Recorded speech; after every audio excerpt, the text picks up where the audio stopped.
Hello everyone, আশা করছি সকলে অনেক ভালো আছেন। আজকের এই টিউটোরিয়াল পার্টে আমি দেখাবো কিভাবে আপনি এলিমেন্টরের ইমেজ ক্যারুজেলের মধ্যে মাল্টিপল ইউআরএল যুক্ত করতে পারেন।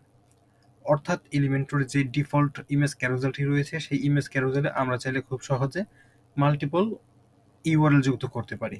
বাই ডিফল্ট এলিমেন্টরের মধ্যে একটি ইউআরএল যুক্ত করা যায় সবগুলো ইমেজ ক্যারুজেলের জন্য। যদি আমি এটিকে এডিট উইথ এলিমেন্টরে ক্লিক করি তো সেক্ষেত্রে আমি দেখব এখানে ইমেজ ক্যারুজেলের মধ্যে আমার অনেকগুলো ইমেজ রয়েছে, কিন্তু প্রত্যেকটি ইমেজের জন্য শুধু কেবলমাত্র একটি ইউআরএল যুক্ত করা যায়। যদি আমি এডিট উইথ এলিমেন্টরে প্রবেশ করি তো সেক্ষেত্রে আমি দেখব যে আমি একটু স্ক্রল করি।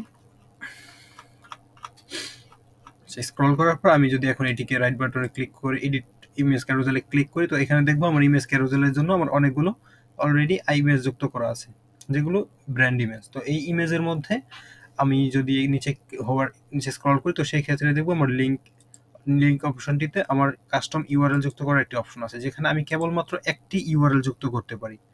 আমি এখানে যে ইউআরএলটি যুক্ত করব সেই ইউআরএলটি আমার সবগুলো ক্যারুজেলের মধ্যে কাজ করবে বা সবগুলো লোগোতে কাজ করবে, কিন্তু আমি চাচ্ছি প্রত্যেকটি লোগোতে আলাদা আলাদা ইমেজ ব্যবহার করতে, যেটি এলিমেন্টরে বাই ডিফল্ট অপশন নেই। কিন্তু আমরা খুব সহজে ছোট্ট একটি প্লাগইন ব্যবহার করে এই কাজটি করতে পারি। তো চলুন শুরু করা যাক। তো এটি করার জন্য আমাকে প্রথমে একটি প্লাগইন ইনস্টল করে নিতে হবে। প্লাগইনটির নাম হচ্ছে পিওটনেট ফর এলিমেন্টর। এটি এলিমেন্টরের একটি অ্যাডন, যেটি দ্বারা আমরা এই কাজটি খুব সহজে করতে পারি। তো আমরা এখানে সার্চ বারে গিয়ে সার্চ করব পিওটনেট।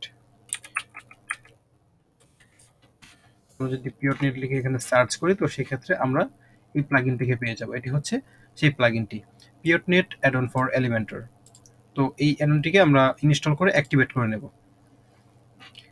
আমরা যখন এই প্লাগইনটিকে অ্যাক্টিভেট করে নেব তখন আমরা এখানে মাল্টিপল ইউআরএল ইউজ করতে পারবো। আমরা যদি এখানে অলরেডি প্লাগইনটি অ্যাক্টিভেট করা হয়ে গেছে এবং এখান থেকে আমি এই অপশনটিকে এনেবল করে দেব, image carousel multiple URL custom URL. এই অপশনটি আমার যদি এনেবল না করে থাকে আমরা এনেবল করে নেব। এনেবল করে আমরা এটাকে সেভ সেটিংয়ে ক্লিক করব। তারপর আমি যদি এই পেজটিকে রিলোড করি তো সেই ক্ষেত্রে আমি দেখব আমার এখানে মাল্টিপল ইউআরএল যুক্ত করার জন্য সাজেস্ট করবে এবং আমরা খুব সহজে এটিকে মাল্টিপল ইউআরএল যুক্ত করতে পারবো। তো আমরা যদি পেজটি রিলোড হোক, তো রিলোড হওয়ার পর আমি যদি আবারও এই অ্যাডনটিকে এডিট করতে যাই তো এটি হচ্ছে আমার সেই ইমেজ ক্যারুজেলটি। তো আমি এখন যদি এখানে এডিট করতে চাই আমি নিচে দেখব মাল্টিপল, আমার এখানে ইউআরএল দেওয়ার অপশন একটি এসেছে, কিন্তু আমি নিচে খেয়াল করলে দেখব আমাকে একটি নোটিশ শো করছে যেখানে আমি কমা দিয়ে সেপারেট করে আমি মাল্টিপল ইউআরএল এখানে যুক্ত করতে পারবো। এখানে আমাকে একটি নোটিশে বলে দেওয়া আছে এটাকে যে এখানে আমি কমা দিয়ে সেপারেট করতে হবে, সেপারেট বাই কমা। তার মানে হচ্ছে আমি এখানে প্রথম যে ইউআরএলটি দিব এই ইউআরএলটি কাজ করবে আমার প্রথম লোগোর জন্য, তার পরবর্তীতে যে ইউআরএলটি দিব এটা কাজ করবে তার পরবর্তী লোগোর জন্য, তারপরে কমা দিয়ে আরেকটি ইউআরএল দিলে সেটি কাজ করবে তার পরবর্তী লোগোর জন্য। তো এভাবে কন্টিনিউ করে আমার এখানে যতগুলো আইকন রয়েছে আমি প্রত্যেকটার জন্য একটি করে লিঙ্ক সেট করব। তো আমি যদি প্রথম একটি স্যামসাংয়ের জন্য সেট করি তো আমি আমার সাইট থেকে আমি লিঙ্কটিকে নিয়ে আসি। তো আমার সাইটে ব্র্যান্ড লিঙ্ক হিসেবে আমার এটি হচ্ছে স্যামসাংয়ের জন্য রয়েছে এই লিঙ্কটি, আমি এই লিঙ্কটিকে কপি করে আমি এখানে দিয়ে দিচ্ছি। এটি আমার প্রথমটার জন্য কাজ করবে, কিন্তু দ্বিতীয়টির জন্য কাজ করতে হলে আমাকে আবার দ্বিতীয়টির ইউআরএলটি নিয়ে আসতে হবে। তো আমরা দ্বিতীয়টি ইউআরএলটিও নিয়ে আসি। আমি এটির জন্য ইউআরএলটি কপি করে নিলাম এবং এখানে আমি একটি সেপারেটর হিসেবে কমা দিয়ে আবারও পরবর্তী ইউআরএলটি যুক্ত করছি। তো এটি আমার প্রথমটি কাজ করবে আমার প্রথম স্যামসাংয়ের জন্য, দ্বিতীয়টি কাজ করবে আমার এটির জন্য।